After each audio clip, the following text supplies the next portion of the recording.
Hello friends, तो आज है 15 जून और आज का मोस्ट इंपोर्टेंट करंट अफेयर देखेंगे। इसका पीडीएफ नीचे डिस्क्रिप्शन से आप डाउनलोड कर सकते हैं।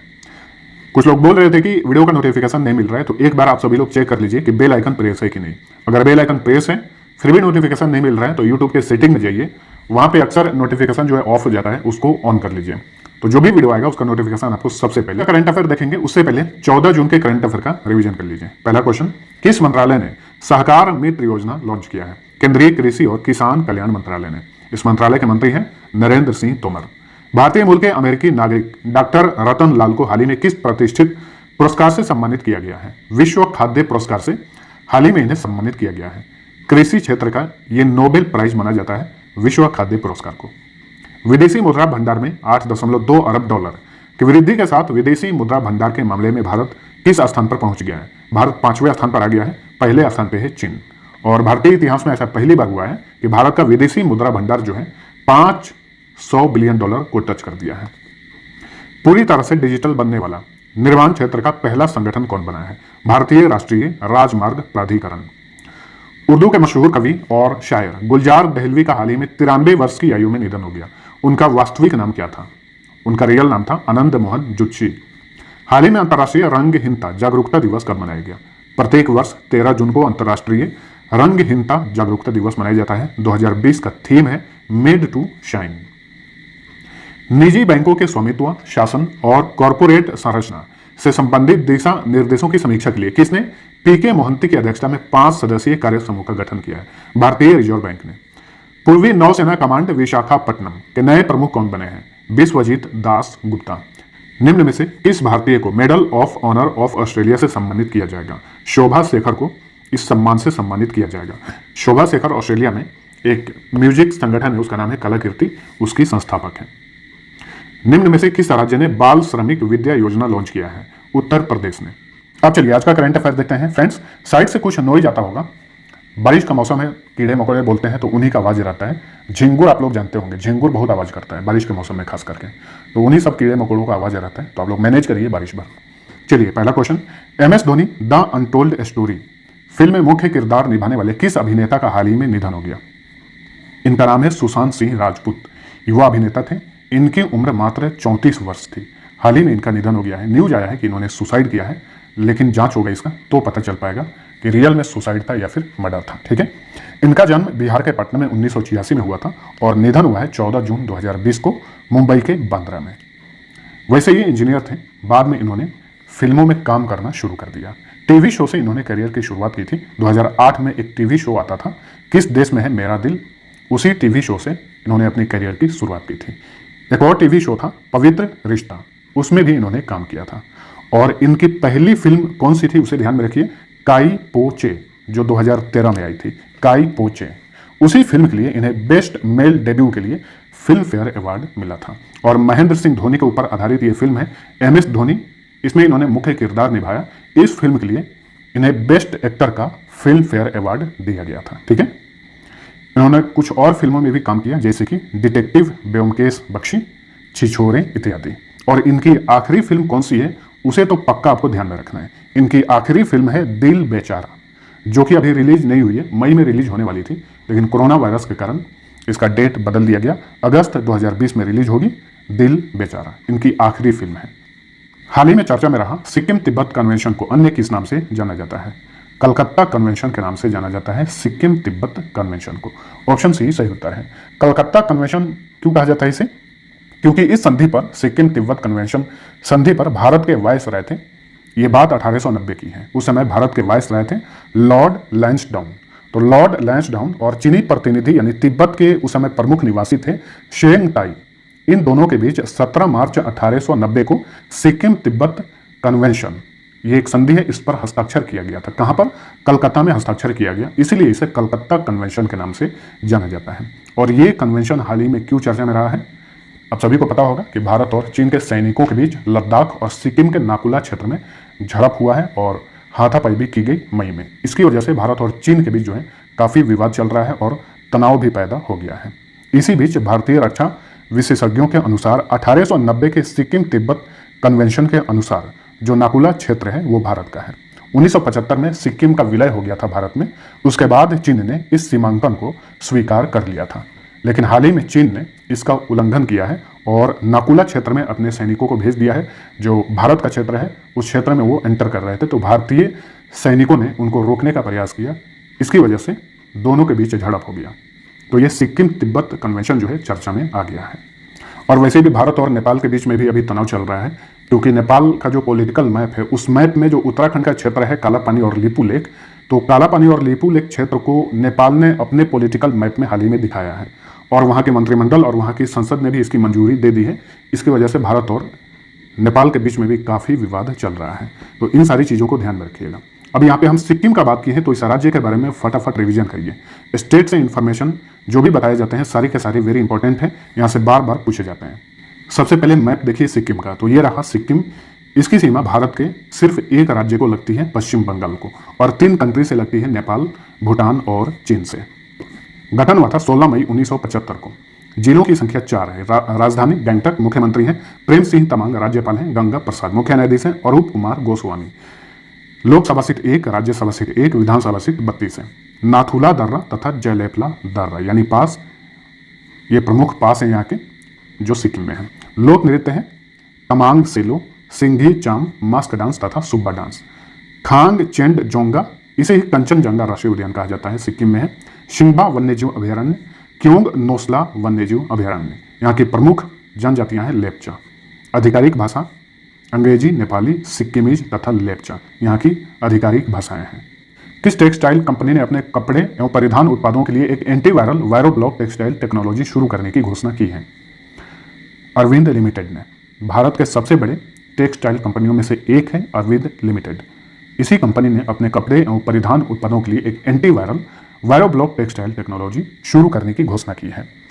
यानी ये कंपनी ऐसे कपड़ा उत्पादों का निर्माण करेगी जो वायरस संक्रामकता को लगभग 100% कम कर सकती है। और कंपनी का दावा है कि यह तकनीक कोविड-19 के प्रभाव को कम करने के लिए दुनिया की पहली कपड़ा तकनीकों में से एक है। ठीक है, कुछ मुख्य बिंदु है उसे जान लेते हैं। अरविंद कंपनी ने 30 मिनट के भीतर कपड़ों की सतह से कोरोना वायरस सहित अन्य वायरसों को समाप्त करने वाली उन्नत चांदी एवं पुटिका तकनीक के विशेष संयोजन के साथ उत्पादों को बनाने के लिए ताइवान की प्रमुख केमिकल कंपनी, ध्यान में रखिए जिनटेक्स कॉर्पोरेशन है, इसके साथ मिलकर स्विस यानी स्विट्जरलैंड की टेक्सटाइल इनोवेशन प्रमुख हिक मटेरियल एजी के साथ समझौता किया है। किसके साथ समझौता किया है वो ध्यान में रखिए। हिक वायरोब्लॉक NPJ03, ठीक है, ये एक तकनीक है। ये एक इंटेलिजेंस स्विस टेक्सटाइल तकनीक है जिसे कपड़ा निर्माण प्रक्रिया के अंतिम चरण के दौरान कपड़ों में जोड़ा जाता है, जो वायरस संक्रामकता को लगभग 100% कम करता है। ठीक है, ध्यान में रखिए। चलिए अगला क्वेश्चन है, किस मंत्रालय ने हाल ही में मुंबई शहर में बाढ़ की तीव्रता को कम करने के लिए अत्याधुनिक एकीकृत बाढ़ चेतावनी प्रणाली आई फ्लोज मुंबई विकसित किया है? तो आई फ्लोज मुंबई जो है ये अत्याधुनिक एकीकृत बाढ़ चेतावनी प्रणाली है। इसका विकास किया है पृथ्वी विज्ञान मंत्रालय ने। ऑप्शन डी सही उत्तर है। इस प्रणाली से शहर के भीतर, मुंबई शहर के भीतर शहरी जल निकासी और बाढ़ वाले क्षेत्रों में मौसम पूर्वानुमान से संबंधित जानकारियां इकट्ठा हो पाएंगी। ठीक है, जब भी बारिश का मौसम आता है तो मुंबई के अधिकतर हिस्सों में बाढ़ आ जाता है। ठीक है, अच्छा, इससे रिलेटेड एक और चीज जान लीजिए। चूंकि मुंबई एक द्वीपीय शहर है और ये समुद्र के साथ जुड़ा हुआ है, इसलिए यहाँ ज्वार और तूफान के प्रभाव की गणना करने के लिए तथा वर्षा को अफवाह में बदलने के लिए हाइड्रोडायनेमिक मॉडल और स्टॉर्म सर्ज मॉडल का उपयोग किया जाता है। कहाँ पर? मुंबई में। मुंबई महाराष्ट्र की कैपिटल है और ये भारत की औद्योगिक कैपिटल है। सबसे अधिक आबादी वाला शहर मुंबई है। 7 टापुओं पर बसा शहर कौन सा है? मुंबई है। ठीक है, भारत का प्रवेश द्वार इसी को कहा जाता है, मुंबई को। पृथ्वी विज्ञान मंत्रालय सही उत्तर है। इस मंत्रालय के मंत्री कौन है? डॉक्टर हर्षवर्धन है। डॉक्टर हर्षवर्धन के पास 2 और मंत्रालय है, स्वास्थ्य और परिवार कल्याण मंत्रालय तथा विज्ञान और प्रौद्योगिकी मंत्रालय। ठीक है, ऑप्शन में और भी मंत्रालय हैं जैसे कि इलेक्ट्रॉनिक्स एवं सूचना प्रौद्योगिकी मंत्रालय। इस मंत्रालय के मंत्री हैं रविशंकर प्रसाद। इनके पास 2 और मंत्रालय हैं, संचार मंत्रालय और कानून मंत्रालय। पर्यावरण, वन और जलवायु परिवर्तन मंत्री हैं प्रकाश जावड़ेकर। जल शक्ति मंत्री हैं गजेंद्र सिंह शेखावत। हाल ही में किस संस्थान के शोधकर्ताओं ने कोविड-19 टेस्ट के लिए reverse transcription nested polymerase chain reaction विकसित किया है? Centre for cellular and molecular biology के शोधकर्ताओं ने। यह संस्थान तेलंगाना की कैपिटल हैदराबाद में स्थित है। ठीक है, कोविड-19 टेस्ट के लिए इसका विकास किया गया है। ये टेस्ट अधिक किफायती और तकनीकी रूप से बहुत आसान है। ठीक है, अब यहाँ पे जो नाम आप देख रहे हैं, reverse transcription nested polymerase chain reaction, इसका शॉर्ट फॉर्म होगा RT-PCR, ठीक है। तो इसका फुल फॉर्म भी पूछा जा सकता है, तो फुल फॉर्म क्या होगा, RT यानी रिवर्स ट्रांसक्रिप्शन, N का मतलब होगा नेस्टेड, PCR यानी पॉलीमरेज चेन रिएक्शन। कोविड-19 महामारी के मद्देनजर वैज्ञानिक और औद्योगिक अनुसंधान परिषद ने हाल ही में किस नाम से एक वेब आधारित पोर्टल लॉन्च किया है? उसका नाम है आरोग्य पथ। ऑप्शन ए सही उत्तर है। ये एक स्वास्थ्य सेवा श्रृंखला पोर्टल है जो दवा निर्माताओं, आपूर्तिकर्ताओं और ग्राहकों के लिए स्वास्थ्य देखभाल आपूर्ति की वास्तविक समय बताता है। इसका नाम है आरोग्य पथ। कुछ दिन पहले भारत सरकार ने आरोग्य सेतु नामक ऐप लॉन्च किया था और वो ऐप सबसे तेज डाउनलोड होने वाला एप्लीकेशन बन गया, आरोग्य सेतु। कोविड-19 को ट्रैक करने के लिए उसे लॉन्च किया था भारत सरकार ने। अब यहाँ पे हम CSIR, भारत की एक संस्था है, इसका फुल फॉर्म होता है council of scientific and industrial research. 1942 में गठन हुआ था, हेडक्वार्टर नई दिल्ली में है, महानिदेशक है शेखर सी मंडे। जनजातीय छात्रावासों के लिए ISO प्रमाण पत्र प्राप्त करने वाला देश का पहला राज्य कौन बना है? ओडिशा। ऑप्शन बी सही उत्तर है। बताते चलें कि राज्य के सभी आदिवासी छात्रावासों के बुनियादी ढांचे और सुविधाओं को बढ़ाने के उद्देश्य से राज्य सरकार ने मिशन सुविधा एक योजना है उसे लॉन्च किया हुआ है और उसके पहले चरण में ओडिशा के क्योंझर और संबलपुर जिले को कवर किया जा रहा है, ठीक है। तो जनजातीय छात्रावासों के लिए ISO प्रमाण पत्र प्राप्त करने वाला देश का पहला राज्य बन गया है ओडिशा। ISO इसका इंग्लिश में फुल फॉर्म होगा international organisation for standardisation. ISO जो है ये मानकीकरण के लिए विभिन्न अंतर्राष्ट्रीय मानक संगठनों द्वारा बना एक अंतर्राष्ट्रीय मानक निकाय है। 1947 में गठन हुआ था, हेडक्वार्टर जिनेवा में है। प्रेसिडेंट है एडी नोजोरोगी, महासचिव और CEO हैं सर्जियो मुजिका। अब हम फटाफट ओडिशा का जो स्टेट जीके उसका रिवीजन करते हैं। इसकी सीमा भारत के 4 राज्यों को लगती है, आंध्र प्रदेश, छत्तीसगढ़, झारखंड और पश्चिम बंगाल। ध्यान दीजिए ओडिशा की सीमा तेलंगाना से नहीं लगती। गठन हुआ था 1 अप्रैल 1936 को। राजधानी भुवनेश्वर। मुख्यमंत्री हैं नवीन पटनायक, राज्यपाल गणेशी लाल, मुख्य न्यायाधीश हैं मोहम्मद रफीक। जिलों की संख्या 30 है। Lok Sabha seat 21, Rajya Sabha seat 40, Rajya Sabha seat 10 है, विधानसभा सीट 147। राजकीय पशु सांबर हिरन, राजकीय पक्षी नीलकंठ, राजकीय वृक्ष बरगद, राजकीय फूल अशोक।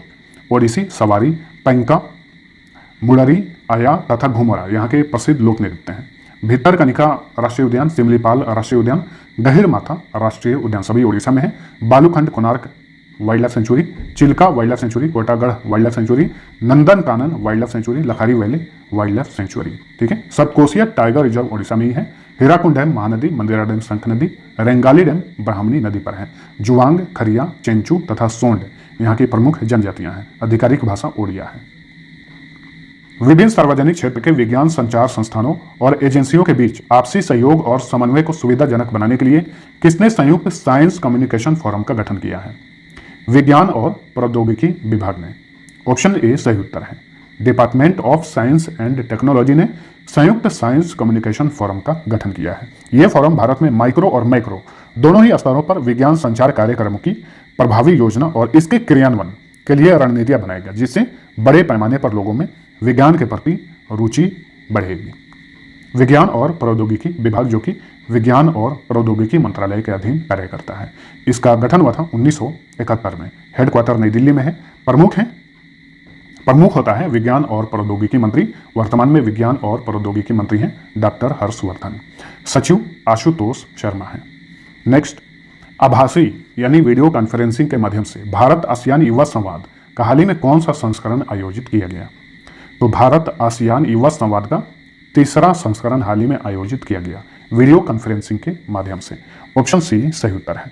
8 से 10 जून को इसका आयोजन किया गया, ठीक है। इस संवाद में मुख्य चर्चा का विषय रहा कोरोना वायरस और युवा ऊर्जा, कौशल विकास और शिक्षा पर भी मुख्य रूप से चर्चा की गई। ध्यान दीजिए, आसियान एक संगठन है और भारत आसियान का सदस्य देश नहीं है, लेकिन अक्सर इसके साथ बैठक आयोजित करते रहता है। आसियान का फुल फॉर्म होगा association of south east Asian Nations. 8 अगस्त 1967 को इस संगठन का गठन हुआ था। हेडक्वार्टर जकार्ता में है। सदस्य देश 10 हैं। महासचिव हैं लीम जोक हुई। फीफा की ताजा टीम रैंकिंग में भारत किस स्थान पर है? तो हाल ही में फीफा ने ताजा टीम रैंकिंग जारी की है, उसमें भारत 108वें स्थान पर है। ऑप्शन डी सही उत्तर है। पहले स्थान पे बेल्जियम, दूसरे स्थान पे फ्रांस, तीसरे स्थान पे ब्राजील, चौथे पे इंग्लैंड और 5वें स्थान पे है उरुग्वे। और भारत 8वें स्थान पर है। ठीक है, अब यहाँ पे फीफा का बात चला है तो ये बताइए 2018 में फीफा वर्ल्ड कप का आयोजन कहाँ पर किया गया था? रूस में किया गया था और वर्तमान चैंपियन कौन है? फ्रांस है। 2022 में फीफा विश्व कप का आयोजन कहाँ पर किया जाएगा? 2022 में इसका आयोजन किया जाएगा कतर में। ठीक है, पहली बार फीफा विश्व कप का आयोजन कब किया गया था? 1930 में। कहाँ पर? उरुग्वे में। ठीक है, और 1930 में उरुग्वे फीफा विश्व कप का विजेता रहा था। फीफा का फुल फॉर्म होता है federation international day football association. French में इसका फुल फॉर्म ऐसे होगा और इंग्लिश में इसका फुल फॉर्म होगा international federation of association football. 1904 में गठन हुआ था। हेडक्वार्टर ज्यूरिख में है, ज्यूरिख स्विट्जरलैंड में है। प्रेसिडेंट हैं जियानी इन्फेंटिनो और महासचिव हैं फातिमा समौरा। फीफा का टैगलाइन है for the game for the world. तो ये था हमारा आज का करंट अफेयर। वीडियो पसंद आया तो लाइक और शेयर जरूर करना। अब लास्ट क्विज का आंसर जानिए। पहला क्वेश्चन था वर्तमान में भारतीय बीमा विनियामक और विकास प्राधिकरण के चेयरमैन कौन है? इसका सही उत्तर था ऑप्शन बी सुभाष चंद्र खुंटिया। दूसरा क्वेश्चन था वर्तमान में भारतीय प्रतिभूति और विनिमय बोर्ड के चेयरमैन कौन है? इसका सही उत्तर था ऑप्शन सी अजय त्यागी। अब चलिए आज का पहला क्विज है एस.एन. प्रधान वर्तमान में किस बल के महानिदेशक हैं? दूसरा क्वेश्चन है राष्ट्रीय आपदा प्रतिक्रिया बल का टैगलाइन क्या है? दोनों क्वेश्चन का आंसर नीचे कमेंट में बताइए। मिलते हैं अगले वीडियो में, तब तक